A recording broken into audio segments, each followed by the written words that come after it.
Olá, bom dia e bem-vindos à nossa meditação. Hoje é o dia 16 de outubro e eu gostaria de começar uma série de novas meditações no versículo 26 do capítulo 15 de Provérbios.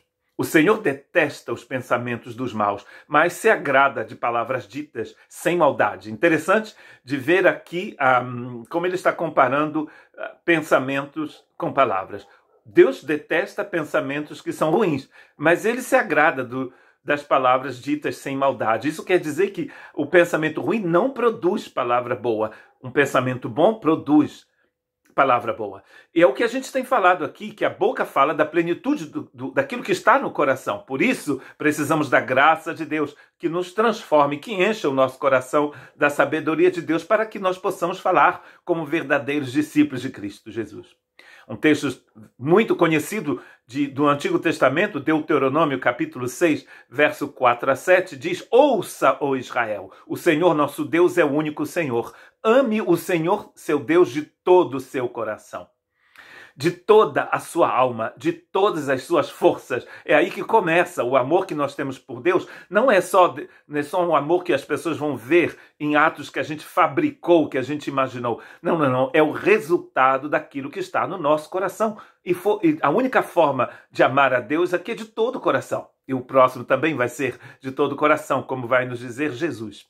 Que todas essas palavras que hoje lhe ordeno estejam em seu coração. A palavra de Deus no nosso coração. Ensine-as com persistência a seus filhos. Converse sobre elas quando estiver sentado em casa, quando estiver andando pelo caminho, quando se deitar e quando se levantar. É essa palavra de Deus no seu coração, essa revelação divina em seu coração que vai mudar a sua forma de pensar. Deus vê aquilo que você está pensando. A gente tem comentado sobre Mateus 5, 6 e 7, que é o Sermão sobre a Montanha, onde Jesus vai mostrar que a sua espiritualidade é baseada naquilo que está no coração. A espiritualidade, a religiosidade dos judeus da época de Jesus estava baseada em atos que eles fabricavam, que eles tentavam fazer para impressionar, o que nós chamamos de hipocrisia. Não havia nenhum fundo, não havia nenhuma coisa boa no coração, eram apenas atos fabricados para impressionar as pessoas. O Salmo 10, verso 4, diz o seguinte: em sua presunção, o ímpio não o busca, não há lugar para Deus em nenhum de seus planos.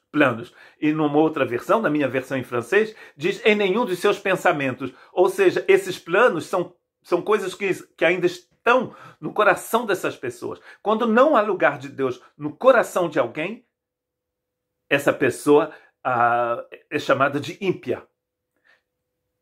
Ela tem muita presunção, mas não tem coração, não tem nada no interior dela. Um outro texto que, de vez em quando a gente fala sobre esses textos, é Romanos capítulo 1, 2 e a metade do capítulo 3, onde Paulo vai descrever a situação dos judeus e dos gentios sem Jesus, sem a salvação, sem a graça. E sem a justificação pela fé, inclusive, que é um tema importante em Romanos.